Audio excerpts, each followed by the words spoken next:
Salut les amis, donc voilà, c'est ma première vidéo YouTube et pour cette première vidéo, je vais parler des USA. Pourquoi les USA? Car j'ai passé 2 mois vraiment impeccables là-bas, c'est inoubliable même, car j'ai ma tante qui habite là-bas et j'ai pu très très bien en profiter et vraiment analyser les avantages, les inconvénients, comme l'indique sur le nom de la vidéo. Donc voilà, ça va se dérouler en 4 parties. Les avantages, les inconvénients pour ceux qui veulent habiter là-bas et les différents visas qu'il y a là-bas. Donc voilà. Au niveau des avantages, qu'est-ce que j'ai pu remarquer?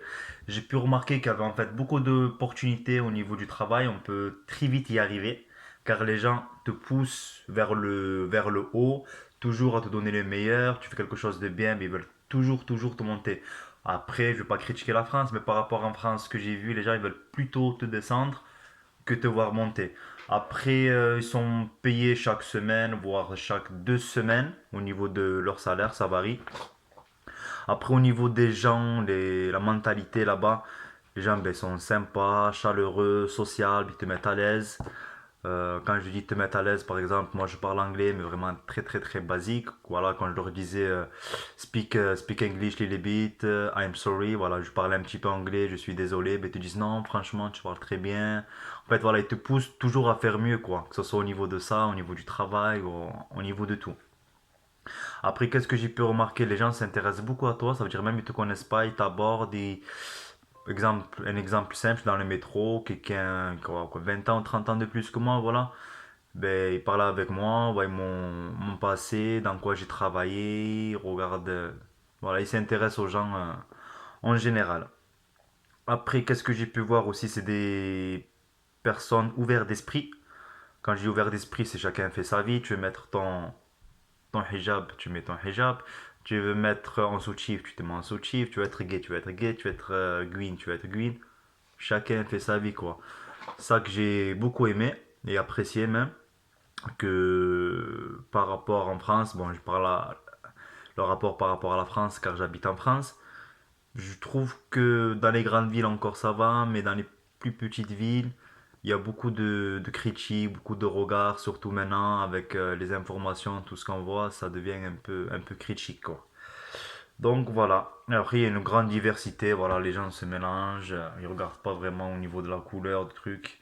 Ils regardent plutôt ce que tu as là-dedans, soit même dans le travail. Voilà, s'ils te prennent, c'est pour tes compétences. Ils s'en foutent, soit noir, vert, rouge, bleu. Donc voilà. Au niveau des transports, donc voilà, moi j'étais là-bas, je prenais souvent le transport. Donc après, moi j'étais sur New York. Ce que j'ai pu voir, c'est très bien desservi. Après les autres villes, je sais pas du tout, je peux pas vous dire. Donc mon ticket, je le payais 2,75. Donc 2,75, je pouvais prendre le bus, le métro. C'est pour tous les transports en général. Après, vous pouvez avoir l'abonnement à 121 dollars par mois. Donc après, pour moi, c'est mieux de prendre les transports que la voiture là-bas, surtout à New York, parce que c'est vraiment une galère au niveau des stationnements. Moi, j'ai ma tante qui travaille là-bas. Donc du coup, elle, qu'est-ce qu'elle faisait? Elle priait carrément le matin pour trouver une place d'emplacement, parce que c'est très difficile. Donc, soit elle trouvait pas de place et elle mettait la voiture comme ça sans manger une amende. Ou soit, voilà, il fallait payer un garage, des parkings privés, mais qui coûtaient vraiment très cher, 200 dollars, ou je sais plus exactement le prix. Voilà, il faut vraiment avoir beaucoup de pognon pour se permettre de se payer ce genre de parking. La plupart des gens, ils prennent les moyens de transport et ça va très bien, ça va vite. Chaque 5-10 minutes, ça va très vite, c'est très bien desservi, quoi. Après, ce que j'ai pu remarquer au niveau des permis, parce que mon cousin, quand je suis arrivé là-bas, il avait son permis récemment. Donc, il a payé son permis, ça m'a même étonné, 30 dollars. Vous imaginez 30 dollars? C'est rien du tout par rapport en France, c'est 1000, 1002, voire peut-être un peu moins cher maintenant. Ils font ça sur internet, je crois 700 dollars, j'ai entendu en France. Bon, mais ça reste quand même assez cher par rapport aux États-Unis. Donc voilà. Après, ce que j'ai pu voir, c'est que tout est simplifié en fait. C'est-à-dire même au niveau des diplômes. Par exemple, moi je suis coiffeur en France, j'ai fait 4 ans, donc 4 ans qui comprend 2 ans de CAP et 2 ans de BP, donc brevet professionnel. Ça a mis 4 ans en tout pour avoir mes deux diplômes en coiffure là-bas. C'est 1 an. Je me suis renseigné. Donc voilà, la route, au lieu d'aller comme ça, Elle va tout droit, c'est simplifié. En fait, il vous donne toutes les cartes en main pour aller vite et pour y arriver, quoi. Ce que j'ai pu voir. Après, des exemples comme ça, j'en ai plein, plein, plein, plein, plein, que ce soit dans le médical, que ce soit dans d'autres branches de métier. C'est simplifié. Donc voilà. Après, au niveau de la scolarité, donc j'ai pu voir aussi que c'est pas les mêmes horaires que nous en France, surtout pour les collégiens, ce que j'ai vu avec mon plus petit cousin, car je me suis intéressé à ça aussi. Lui, il fait 8h, 15h. Après, ses méthodes de cours, c'est beaucoup de sorties, beaucoup de TV, donc voilà, beaucoup de documentaires à la télé, sorties scolaires, le toucher. Voilà, c'est pas que de l'écrit, c'est d'autres méthodes et je trouve que c'est pas plus mal, franchement, car vu son niveau, les méthodes sont bien. Donc voilà.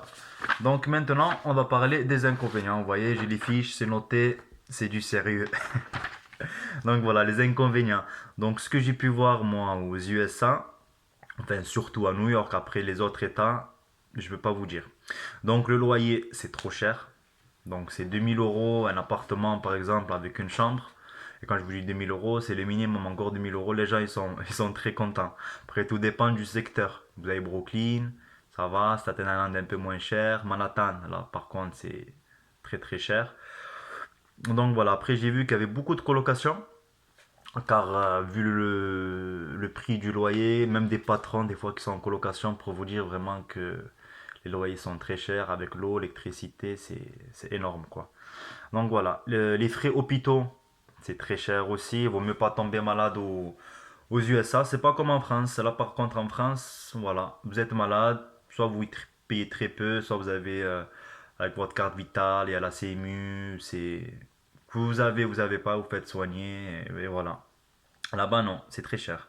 Les universités aussi, c'est très très cher, à part que papa, maman, ils ont du fric qui vous paye la scolarité, ou vraiment que vous avez économisé, ou vous pouvez faire même un crédit pour payer votre scolarité là-bas. Sinon, c'est très très cher. Donc voilà, il est au niveau des bourses, c'est très peu aussi, je me suis renseigné, c'est très peu. Donc voilà, après voilà là-bas. Par contre, les aides, il n'y en a pas comme ici, il y en a, mais c'est très peu, RSA, tout ça là-bas. Ils connaissent pas, c'est des bosseurs, c'est pas un pit feignant, les 35 heures minimum, là-bas, ils connaissent pas du tout, au contraire, ils bossent, ils bossent, ils bossent, ils dépassent, ils font même semblant de dépasser les horaires. C'est même les patrons qui leur disent arrêtez, arrêtez, rentrez à la maison, ça y est, vous en avez fait assez pour aujourd'hui. Car ils ont des loyers très chers, il faut qu'ils cotisent par la retraite. Ils n'ont pas la retraite là-bas. Donc ils cotisent, je vais vous dire de suite, tout au long de leur carrière, ils souscrivent des fonds de pension professionnels. Donc voilà, ils ont tellement de charges, donc ils bossent, ils bossent, ils bossent. Et au niveau des vacances, en France, tout le monde le sait, c'est 5 semaines par an. Là-bas, c'est 2, voire 3. Après, tout dépend des patrons. Mais après, les Américains se permettent pas d'aller trop, trop, trop en vacances. Ils ont tellement peur de pas pouvoir payer ci, ça, qu'ils n'ont pas le chômage comme en France. Donc voilà, ils bossent, ils mettent de l'argent de côté. Ils ont toujours peur de tomber en panne, quoi. Donc voilà. Donc maintenant, je vais vous parler pour ceux qui veulent habiter aux USA. Donc voilà. Donc pour moi, pour ceux qui veulent vraiment s'installer, déjà il faut avoir des bases d'anglais, c'est le minimum quoi. Au moins, si vous arrivez là-bas, vous pouvez communiquer, échanger, même pour trouver du travail, je pense que c'est plus simple. Après, il faut avoir effectué un voyage selon moi, comme j'ai fait moi. Donc moi, je suis resté quand même 2 mois, c'est assez long. Après, pour ceux vraiment qui veulent s'installer un mois, je dis, voire les 3 semaines, parce qu'une semaine, c'est très peu. Je pense que vous allez voir les grandes routes, les grandes bagnoles, les grands bâtiments, voilà, tout ce qui est extraordinaire, mais vous n'allez pas voir vraiment l'envers du décor, vraiment la culture américaine, ce qui vivent les gens en général, quoi. Donc voilà, ça pourra vous faire une idée d'ensemble et pour répondre plus à vos questions. Donc voilà. Après, pour ceux qui connaissent pas vraiment l'anglais, ce que je peux vous dire, ben, regardez des séries, regardez des films sous-titrés en anglais, avec langue en anglais, ça va beaucoup vous aider, pas de suite, mais à la longue, à force de regarder, le cerveau va enregistrer. Après, vous avez des applications, vous avez quoi? Vous avez Babbel, qui passe à la télé, très connu, vous avez Duolingo. En fait, dans le monde d'aujourd'hui, il y a tout qui s'est simplifié pour y arriver. Donc, si vous le voulez, vous apprenez, faut faire l'effort, quoi.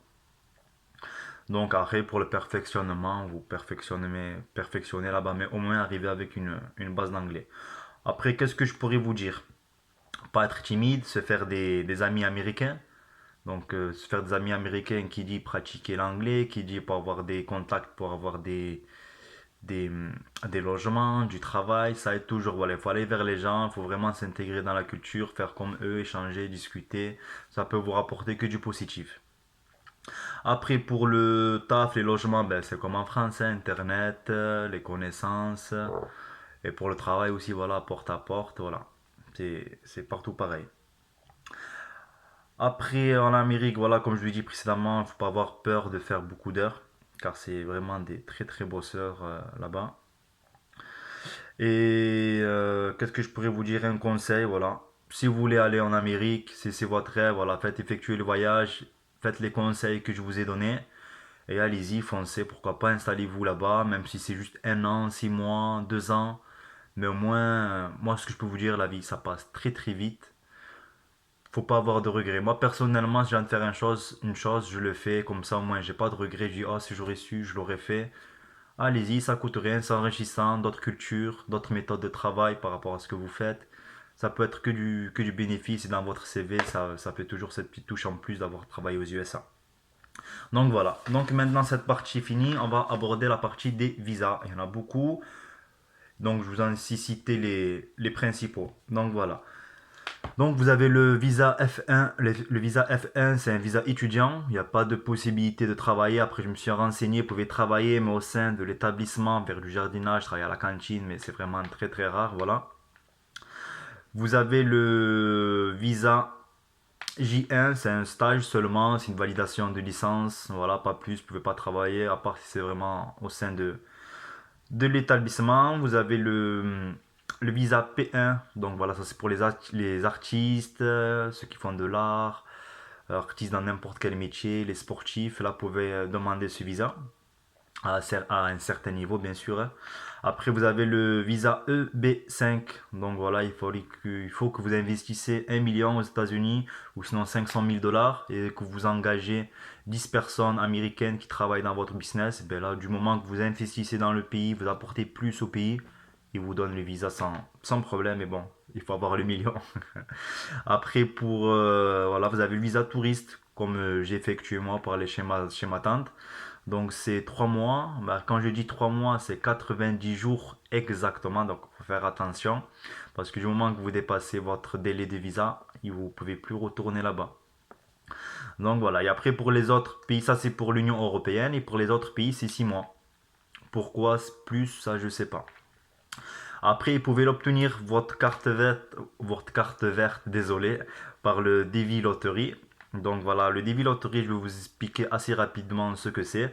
Donc c'est un programme de loterie du gouvernement des États-Unis destiné à recevoir une carte résident permanent. C'est le visa pour la diversité. Et au bout de 5 ans, dans le pays, vous pouvez poser le dossier pour avoir la nationalité américaine. Donc voilà, qu'est-ce que ça consiste? En fait, vous remplissez un petit fichier sur Internet, voilà, des loteries, comme je viens de vous l'indiquer, votre nom, votre prénom, dans quoi vous travaillez, tout ça. Il y a une certaine date limite, c'est un tirage au sort qui est fait par l'ordinateur. Et après, il vous donne une réponse si vous pouvez avoir la carte ou pas. Donc voilà, et après, si vous avez de la chance, vous allez là-bas, vous trouvez votre moitié, votre coup de cœur, le mariage bien sûr, vous pouvez obtenir votre carte. Mais par contre, ils vous la donnent au bout de 2 ans, car il y a beaucoup de mariages blancs, ils se sont rendus compte de pas mal de choses. Donc ils disent, vous êtes marié, mais au bout de 2 ans, après, vous pouvez demander vraiment la nationalité américaine. Donc voilà, donc j'ai fait le tour sur un peu tout. Donc je vais vous mettre ma page Instagram juste en bas, vous pouvez m'ajouter, on peut discuter, échanger, voilà, même pour ceux qui sont dans la coiffure, dans mon domaine. Vous pouvez me demander des renseignements sur les États-Unis, comment ça se passe là-bas, car je me suis beaucoup renseigné. Et après, donc voilà, j'espère que j'ai répondu à vos questions, que je vous ai aidé. Et n'hésitez pas à laisser un pouce bleu, s'abonner à la chaîne qui va avoir beaucoup de vidéos intéressantes. Donc et je vous dis à la prochaine. Bye bye.